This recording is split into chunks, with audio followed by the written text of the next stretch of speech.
सूचना केवल हमारे विचार हैं, वित्तीय सलाह नहीं। निर्णय लेने से पहले खुद शोध करें। किसी भी लाभ या हानि के लिए हम उत्तरदायी नहीं हैं।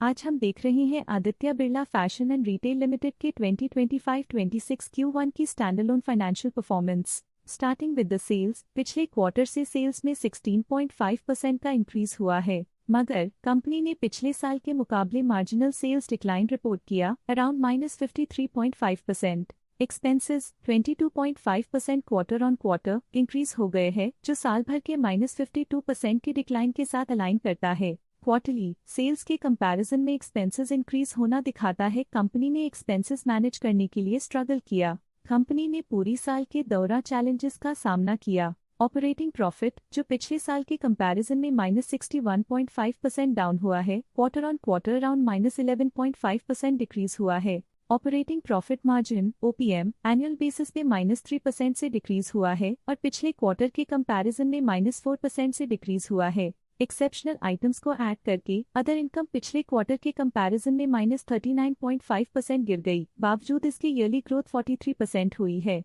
इंटरेस्ट एक्सपेंसेस पिछले क्वार्टर से -29% डाउन हुआ, लेकिन ईयर ओवर ईयर डिक्रीज -57.5% हुआ है। डिप्रिशिएशन कॉस्ट्स में 6.5% का क्लाइम देखने को मिला और ईयरली बेसिस पे -28.5% का डिक्रीज देखा गया। Profit before tax annually -556.5% decrease हुआ, लेकिन प्रोसीडिंग क्वार्टर से -155.5% डिक्रीज हुआ है। इस साल कंपनी ने -26% टैक्स पे किया और क्वार्टरली कंपनी ने -24.5% टैक्स पे किया है। नेट प्रॉफिट ने ईयर ऑन ईयर पिछले साल के मुकाबले काफी ज्यादा वृद्धि दिखाई, जो कंपनी के लिए बेहतरीन परफॉर्मेंस रही। लेकिन लास्ट क्वार्टर से -150.5% का कंट्रैक्शन हुआ है। इस क्वार्टर के दौरान कंपनी का परफॉर्मेंस इतना अच्छा नहीं रहा।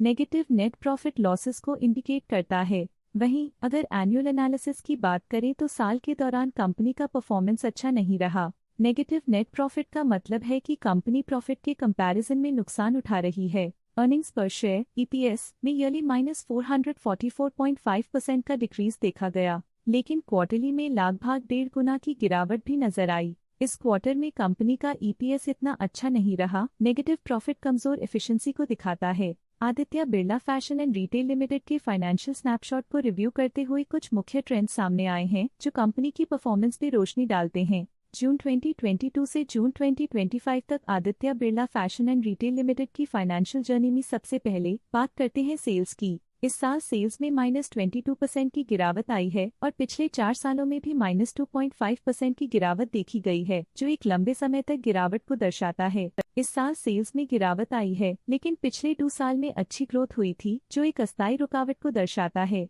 अब बात करते हैं एक्सपेंसेस की। इस साल एक्सपेंसेस -24% घट गए हैं, लेकिन 4 सालों में 3% का इजाफा हुआ है। इस साल सेल्स और एक्सपेंसेस एक साथ बढ़ रहे हैं, जो बैलेंस्ड ऑपरेशनल अप्रोच को दर्शाता है। चैलेंजेस से गुजरते हुए ऑपरेटिंग प्रॉफिट ने इस साल -11% की डाउनटर्न देखी, जो एक ट्रेंड को कंटिन्यू करता है। पिछले 4 सालों में -27.5% की डिक्लाइन के साथ पिछले 3 साल से ऑपरेटिंग प्रॉफिट गिरता जा रहा है, जो जरूरी स्ट्रेटेजिक एडजस्टमेंट्स की इंपॉर्टेंस को दिखाता है। इस साल नेट प्रॉफिट में 21.5% की वृद्धि के साथ पिछले 4 सालों में -128.5% की गिरावट हुई है। लगातार 2 सालों तक प्रॉफिट में कमी के बाद इस साल नेट प्रॉफिट में हुए इजाफ ने एक टर्नअराउंड का संकेत दिया है, जो स्ट्रेटेजिक रीअलाइनमेंट्स का असर हो सकता है। इस साल EPS में 40% की वृद्धि हुई, हालांकि पिछले 4 सालों में -121% की गिरावट देखी गई है। लगातार 2 साल की गिरावट के बाद इस साल EPS में वृद्धि प्रॉफिटेबिलिटी में रिकवरी के शुरुआती साइंस देती है।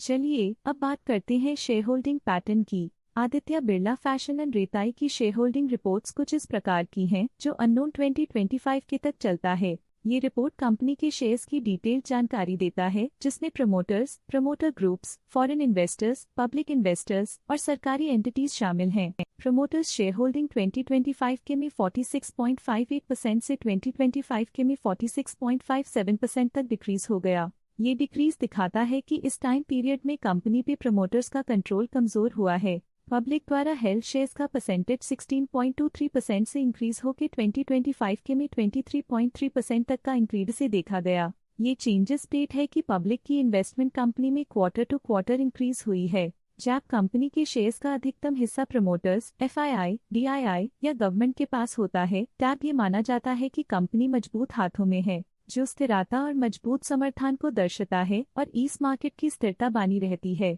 डोमेस्टिक इंस्टीट्यूशनल इन्वेस्टर के शेयर होल्डिंग में थोड़ा डिक्रीज आया 2025 के से 2025 के में, जो दिखाता है कि डोमेस्टिक इंस्टीट्यूशंस ने अपने स्टेक को -2.5 से डिक्रीज किया है। फॉरेन इंस्टीट्यूशनल इन्वेस्टर्स की शेयर होल्डिंग में थोड़ा डिक्रीज आया 2025 के से 2025 के में, जो दिखाता है कि फॉरेन इंस्टीट्यूशंस ने अपने स्टेक को क्वार्टर टू क्वार्टर -4.56 से डिक्रीज किया है, जिसे पता चलता है कि उन्होंने अपनी इन्वेस्टमेंट्स को पुल बैक किया है।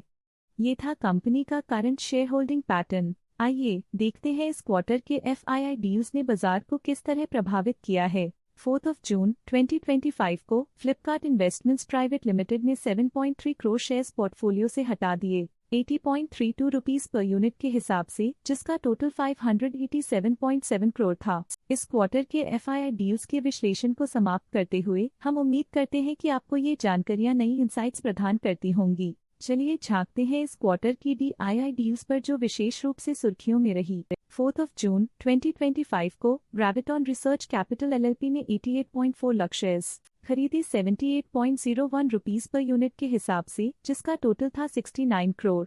4 जून 2025 को ग्रेविटॉन रिसर्च कैपिटल एलएलपी ने 88.4 लाख शेयर्स पोर्टफोलियो से हटा दिए 77.94 रुपीस पर यूनिट के हिसाब से, जिसका टोटल था 68.9 करोड़। 4 जून 2025 को इरागी ब्रोकिंग सर्विसेज एलएलपी ने 1.9 करोड़ शेयर्स एग्जिट कर लिए 80.48 रुपीस पर यूनिट के हिसाब से, जिसका टोटल था 154.3 करोड़।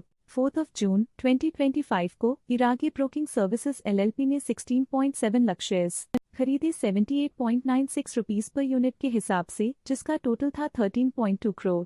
4 जून 2025 को इरागी ब्रोकिंग सर्विसेज एलएलपी ने 1.9 करोड़ शेयर्स इन्वेस्ट किया 80.31 रुपीस पर यूनिट के हिसाब से, जिसका टोटल था 156.1 करोड़। 4 जून 2025 को इरागी ब्रोकिंग सर्विसेज एलएलपी ने 19.4 लाख शेयर्स एग्जिट कर लिए 78.95 रुपीस पर यूनिट के हिसाब से, जिसका टोटल था 15.3 करोड़।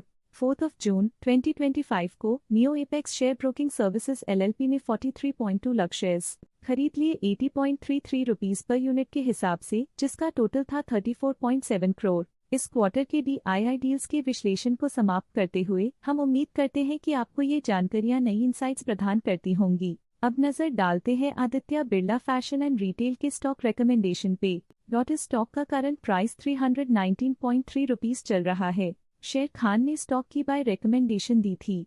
उन्होंने स्टॉक का टारगेट प्राइस 95 का अनुमान लगाया था। रिकमेंडेशन के समय स्टॉक का प्राइस 77.39 चल रहा था, जो करंट प्राइस से 23.9% डाउन है। मोतीलाल ओसवाल ने स्टॉक की होल्ड रिकमेंडेशन दी थी।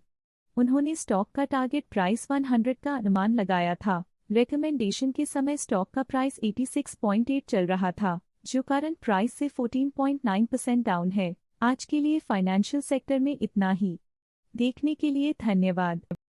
स्टॉक लेटेस्ट न्यूज अपडेट के लिए चैनल को सब्सक्राइब करें और वीडियो को लाइक एंड शेयर करें।